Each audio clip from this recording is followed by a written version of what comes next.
எனக்கு பரிமாற அத்த சுட்ட கருவாடே பசிக்கு உதவாம பண்ணுறிய பெரும்பாடே வரட்டும் திருநாளு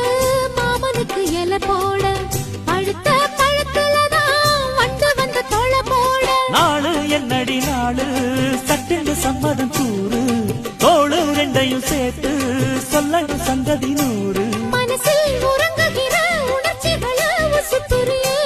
விவரம் அறிஞ்சிருந்தும் மறந்தது போல் பசப்புரியே எல்லாம் முழுக்க நல்லா தெரியும் மனசு கிள்ளாதே எல்லா மனசு பொல்லா மனசு வெளியே சொல்லாதே நீ விட்டா எகுருவே ஒரு பட்டா எழுதுவே அதை எத்தனை கண்ணுங்க பார்க்கும் அட என்னன்னு எதுன்னு கேட்கும் குளிர் காத்து பட்டதும் பூத்த மட்டுக்கு சிலிர்த்து வந்துடுச்சு அட நேற்று தொட்டதும் சூடு வந்ததும் நினைப்பில் வந்துருச்சு